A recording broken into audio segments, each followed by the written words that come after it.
one of the things we use all the time is reference collection. Mainly the reference collection is for shades. So for example, these are all the basic GB shades. Now we only do to the specialized catalog. We don't do sub shades and things because we haven't got reference material for it. And to build up a reference collection can make you a lot of money, because if you know that something's right, it means it could be a £100 stamp instead of a £50 stamp. This is the basic shades of GB.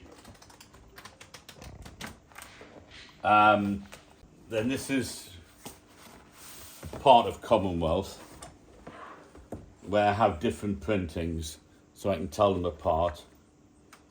And I'll make little notes. The gum's streaky, the head's in low quality printing, and there's just loads of this stuff. And these are genuine stamps? Yes, these are all genuine stamps. But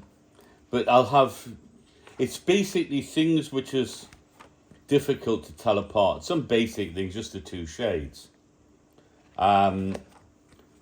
And we've just got loads of this sort of stuff. Now this is physical reference collection, where you've physically got the stamps.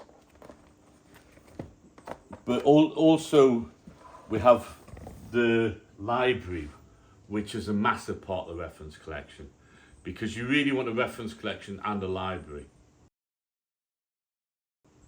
I bought a collection of missing colours, and some of them were certificated, some weren't, which is how you normally get things. And I came across this stamp, which looks like it's got a missing colour. So the first thing you would do is get the basic catalogue out. So it's a normal Stanley Gibbons concise catalogue, and you have a look to see what missing colours there are.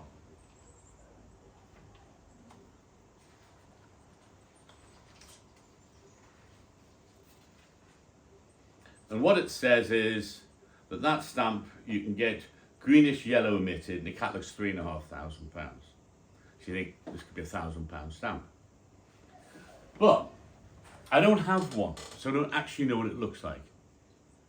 So go to Google. So put in the actual SG number.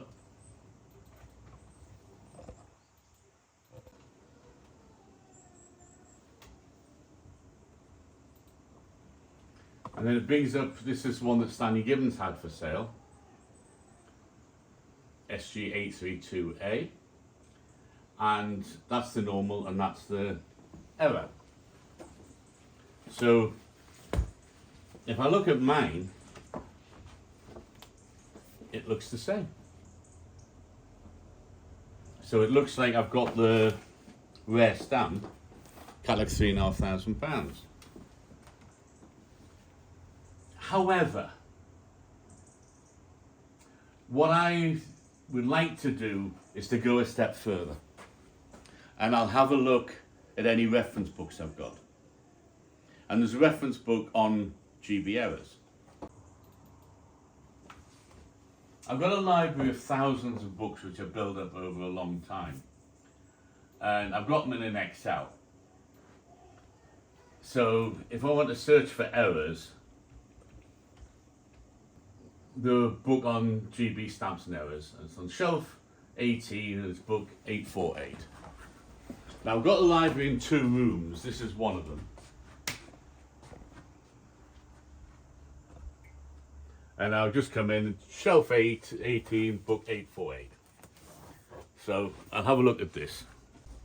Now what I'm doing is I'm finding more information about this stamp. That's the stamp there, but there's a note, and it says the colour fades easily with chemicals and in sunlight, hence should only be considered with a certificate. Now that means that the stamp can be basically faked. So you have to be careful. So it might be something that I have got, or it might be something which is a bit more dangerous. So what I'll do is I'll use ultraviolet light. Now, if you've got a stamp which has got a missing colour, it's printed, it's on the same paper, the same gum, the same phosphor, the same coating. It's just that one of the colours wasn't printed. A little tip, always do the back of the stamp, not the front. So, I've got a normal stamp and the variety. The stamp on the left is the so-called variety, and the stamp on the right is a normal one. Now, the stamp on the left looks a different colour. With it being a different colour, means it's been treated. So it's a fake. It's not Catlock £3,500, it's not worth £1,000, it's worth nought. So what I would do with that is I would add it to my reference collection, because I know it's wrong. And a reference collection, you don't just need things that are right in it, you need things that are wrong in it as well. So in the future, if I get one of these, I know that if it looks like that in the back, it's wrong. Been full-time stamp dealers for many decades now. We used to have a shop in Newcastle, but then we started selling things in the 90s on the internet, and then it basically, we had 80% of our expenses at the shop and 90% of our turnover on the internet. So we just basically shut the shop to the public and just concentrate on the internet. Yeah. We do shows. We do a few shows, mainly Stampex. It's because what we're saying is, send me some money and I'll send you a stamp honest. So it's nice to get out and meet people so they can get to actually know us. And that's basically all we do, buy and sell stamps. So we're here today to talk to you about your reference collection. What is a reference collection? For those that don't know what that is. It's a collection of, normally it's about shades, where you have different shades or variants of a stamp. And it's very difficult to tell them apart unless you've actually got them. So if you've got a carmine and a scarlet, if you've got the two stamps in front of you, it's very easy to tell them apart. If you haven't, it's not. So basically, you're building up a reference of certified or verified examples of each item. So you can just tell easily what type of overprint or what shade it is. And that's what a reference collection is. And you're using this to verify stamps that you have to sell. Do you also offer to help people identify forgeries if they think that maybe there is a forgery? Not normally, because there's expert committees, which is a proper expert committee has numerous people's views, and you shouldn't really have one person, which is judge and jury. Great. I'm responsible financially for what I sell. I'm not responsible financially for what other people sell. So you mentioned that the expertisers might have reference collections. Who else would have a reference collection typically? Well, for example, with GB stamps, the only reference collection that actually matters is Stanley Gibbons, because we all use Stanley Gibbons numbers. So if it's SG whatever, it has to match the Stanley Gibbons reference collection, because that's what the SG number is. Now, my shades collection, for example, many years ago, I synced it with Gibbons' reference collection. Made sure that even though virtually everything I have has got certs, it does actually match theirs, because that's the only thing that matters. Dealers who say Stanley Gibbons' reference collection is wrong have to be mad, because that's what the SG number is. And do you have a reference collection for anything other than GB? Yeah, I'm building up reference collections for Commonwealth, but what I tend to do with is build up things that I find useful, like shades of Bermuda. I find it difficult because they're very complicated, so I've got those. certain things I don't need. And there's also certain things which are just beyond my expertise, so I wouldn't be comfortable using a reference collection. And what kind of scale is your reference collection? So are we talking, 100 albums of material? What is your reference collection? Oh, it's probably about 4 complete albums of material, but I have quite a lot of reference work as well. Because a reference collection isn't just physical stamps, although I've got many, many hundreds of them. It's also information. What kind of information? How stamps react under UV lamp, for example. Certain printings have different afterglows. So when you put them under UV lamp, some will glow blue, some green. Wildings, for example, you get violet, blue and green. And would you have certificates as part of your reference collection? Everything, my personal reference collection has got many, many hundred certificates. Because you have to be very careful that the item in your reference collection is accurate. So realistically, you want to have, if you want shades, it's best if you can have the deepest and the lightest in that shade band. But if your reference collection is wrong, everything you're going to say is this will be wrong. So you have to get the reference collection right.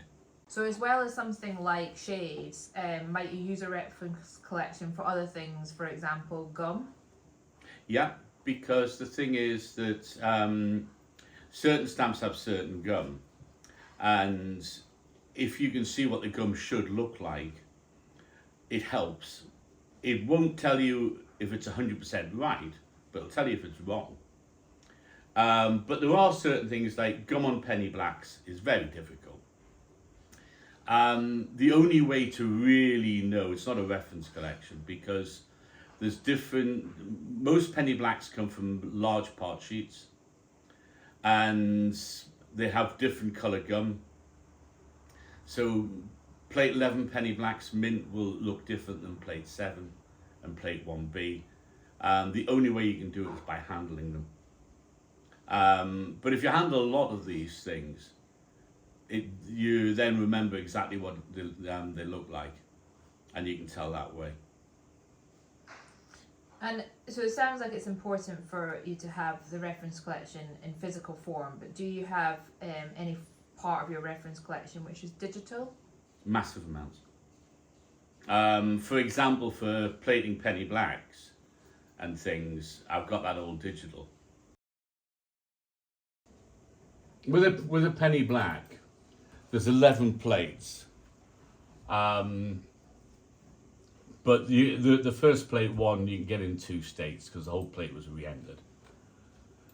Now that's all the plates from the stamp lettered AE. And you can blow them up so you can see that's got a little line there. You can see that's got a Q for O floor. That's got a little extension. And this is how you basically plate penny blacks, by the positioning of the letters and any little varieties. Now, I don't have all these stamps. So what I've got is scans of them all. Now, for example, I carry these scans when I go to fairs. I have them on my laptop. Because in the past I bought a cover which was plate 10 with a red cross on cover, and I paid £1,000 for it. And when I got it back home, it was actually plate 9 with about £300. And when you lose £700 in cold blood, you tend to learn lessons, which I did. And that's why I carry. I've got massive amounts of material which is digital. One of the things is you can blow scans up. And I have a lot of stuff which is just random. They're the 2 types of overprints. Now, if you read the Gibbons catalogue, it's not that easy to tell. So what it is, I've had them blown up. If necessary, I can scan the stamp in, put it in Photoshop and see if they are identical.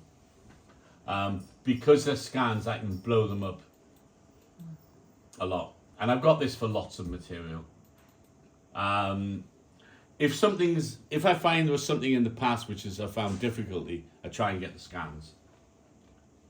These are the dies on this, and it's about this bit here, and that bit there, and there, and there. But if you blow them up, you can see the difference. So what I've tended to do is when I find something's difficult, I'll go and try and get the reference material. And where are you getting that reference material from? Either when I buy a very good collection and I have a lot of certified items in it, if I think anything's important, I'll keep the stamp. Or sometimes if it's like an overprint, I don't need the stamp, I just need the details on it. Or if the worst comes to worst, I'll ask, collectors who have this material who can help me out. But it's just very important that the material you keep in your reference collection is 100% accurate. And you're actively building your reference collection, especially the digital format. Are there any areas that you're focused on today compared to, say, 10, 20 years ago?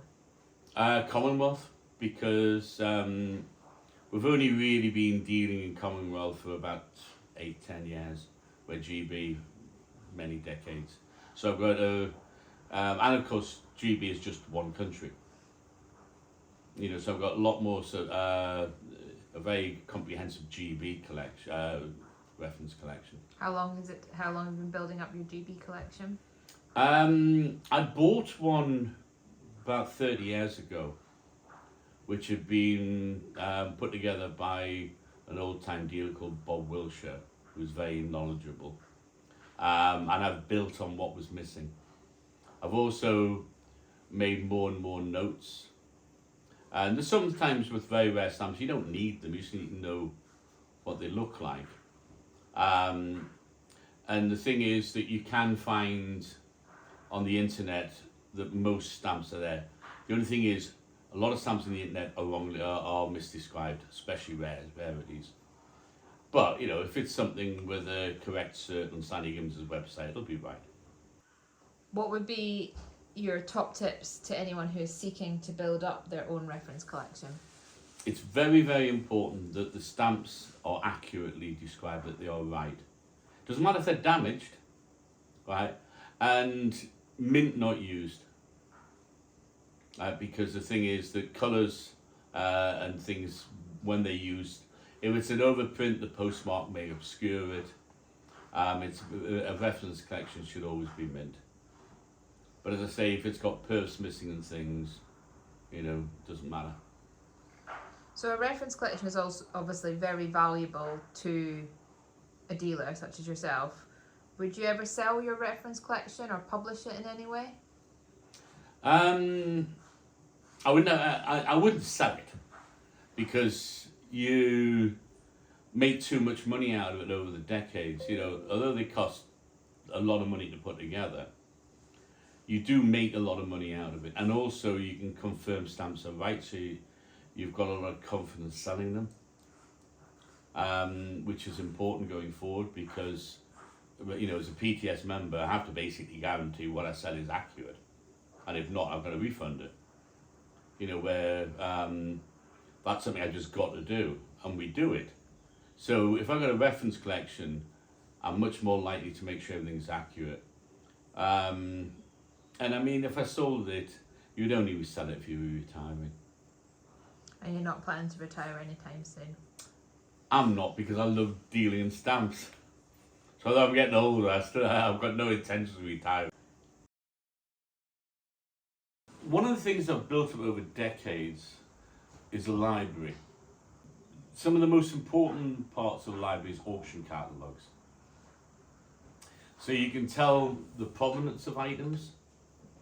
You can also, if basically an item in a 1960s catalogue had a tear, now it doesn't have a tear, it makes you think, I think I better look at this a bit more carefully. So things like that can be very, very useful, and it can save you making some very expensive mistakes. Because don't forget, the more expensive a stamp is, the more likelihood is that a forger's going to try and forge it or repair it or something. I've built my library up over a long period of time. what I do is every time I put a new book in, I just add a number to it, so it continues on, because I can't reorganize the library every time I get books, because I buy books regularly. If I buy a good one country collection and there's a main book about that country, I'll buy it, because although the book might cost 100 quid or something, if I bought a 5,000 quid collection, I can justify buying the book, and it'll help me describe it accurately. And hopefully I can find some things with the information that I can get me 100 quid back on. I have an Excel which has got all the books in my library in it. Now, there are literally thousands. That's showing 3,383, and I've probably got another 40 or 50 to put away. But if I want to do something, I can just search my Excel, and it'll come up with what the title is. Also, you know, if I don't know exactly what it is, but it's in 1990, I can just search 1990s, that sort of thing. Make sure in your Excel you write the key things you need: the dates, the auction house or the author, and what it is. What I have here is I have a shelf and I have a number, so I can find a book. My library's in two places because it was meant to be one, but it grew. So I have books by my desk and things which I use all the time. That's Gemma's over there. She has her own copies of it. It's basically catalogues and things.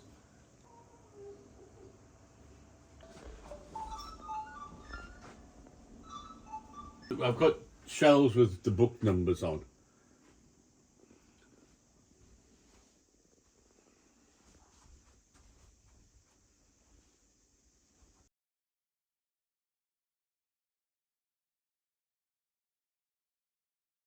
There's more around here.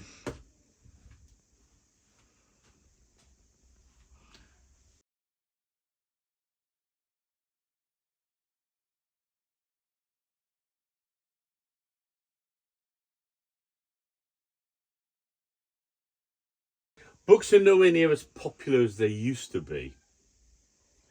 But there are some books which are very rare.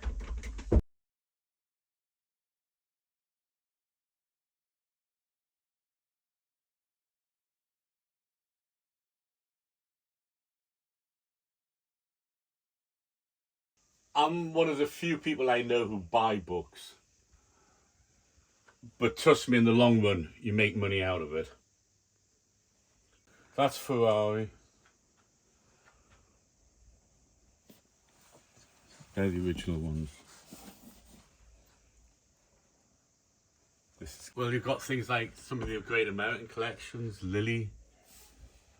These are Harmer's catalogues. That, for example, is in 1938-39.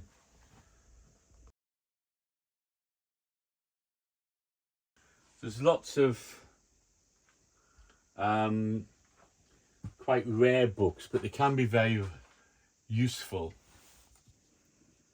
I've also got resumes of some of the places, which is all the like the highlights of some of these things.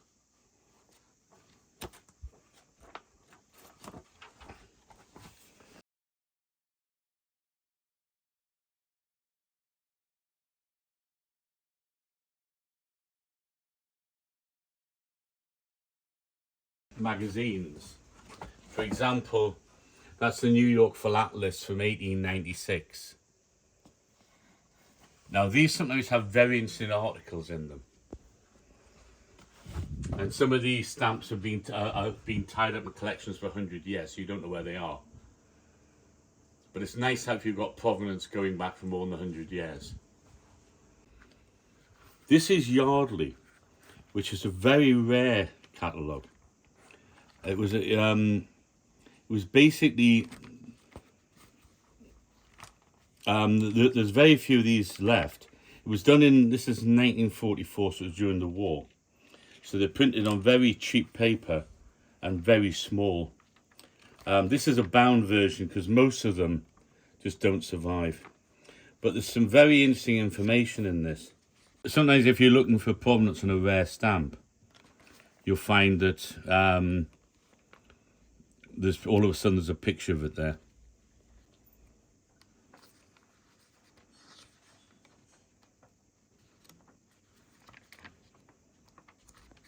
How much is that set in your back, Mark? Well, I bought it as part of her library, but the last time a copy sold it was over £1,000. Oof. So is it the most expensive book in your library?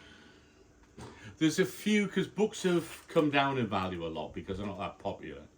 But the original Ferrari sales used to be over £1,000, you know. But there's this is probably the rarest book in my library because Ferrari's always been very valuable because it's probably the best collection ever formed. With this book, it can show you, one, a lot of the rarities are actually illustrated, but it'll tell you how many exist of items, and it gives you a lot more background to them. So if you have items, I was breaking the collection down recently, I found quite a few of them are actually illustrated in this book, which helps because I can say illustrated on book 70, on page 73. Also, it tells you how many are known. Like there was an item I have which is catalogued in Stanley Gibbons, but in this book it says there's only 4 known. So it's extra information you can put on, which I'm not saying makes it more valuable, but it makes it easier to sell. These books are Sperati, which is the famous forger. It's in 2 volumes. One, it tells you all the information, how to tell them apart, and the other, thicker volume, illustrates every Sperati forgery. This is the overspill of the library.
This is parts of my Commonwealth reference collection.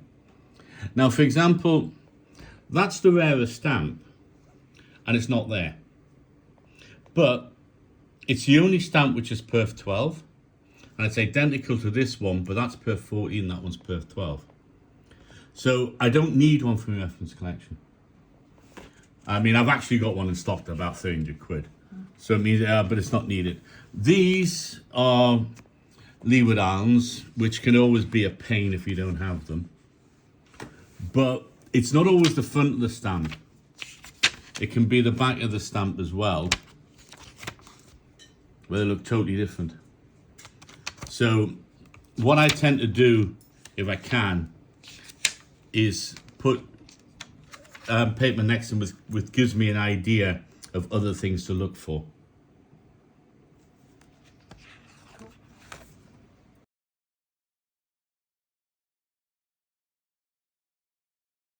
These are just more Bermuda and things.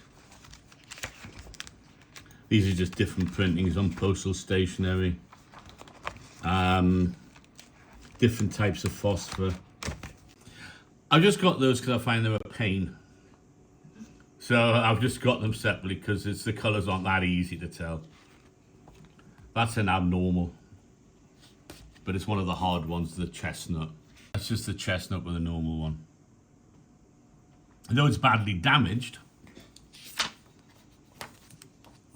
you know, it's got a piece missing. It's the shade that matters. So it doesn't matter it's damaged. It's the colour I'm looking for. Different types of watermarks. Shades again, that's a very good shade, which is quite normally, it's described wrong. So you want to be careful when you're buying them that it is actually right. So if you get one, that's all you need. That's Milky Blue, which is another rare one. That one's overprinted specimen. Doesn't matter, it's the shade I'm wanting. And if some of the stamps aren't in brilliant condition, it really doesn't matter. It's the shades you're looking for. That's blue paper. And again, that blue paper, the stamp's in very poor condition. I don't care, it's the paper I want. That's the blue paper from the later one. The rare shades again. These are, there's different colour papers, so you need to have the stamps because it's the back of the stamp that tells you it's orange instead of yellow.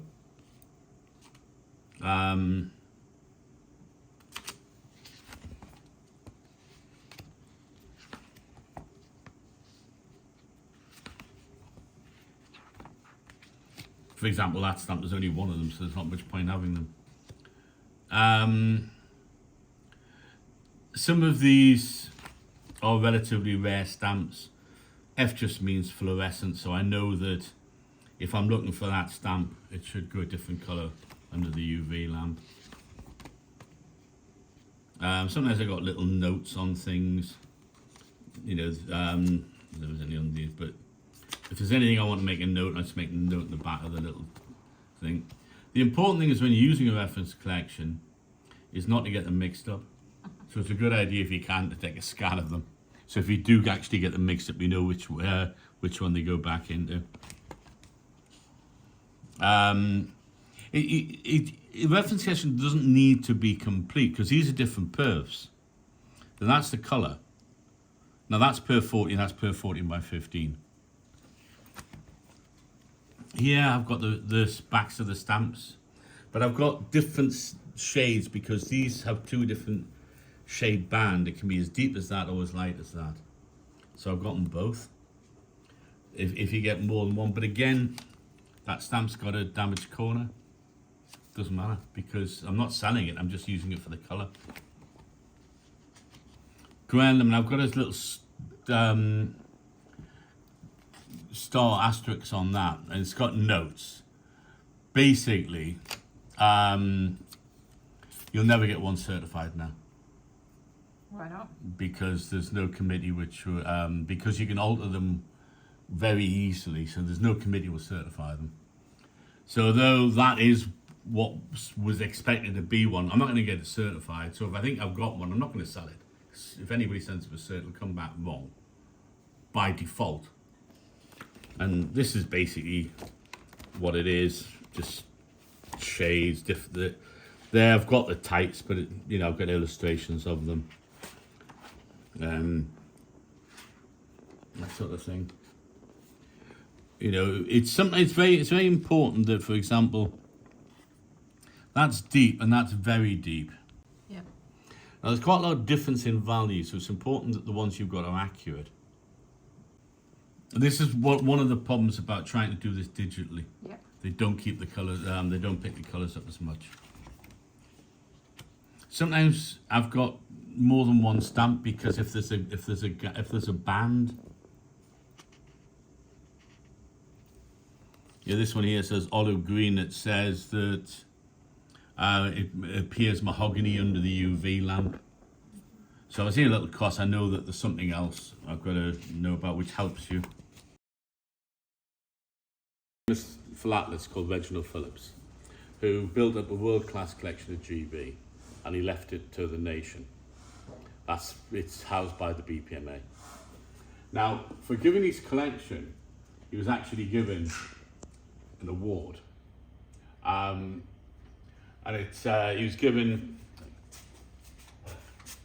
OBE, which is the highest award you can get, and the one above that's a knighthood.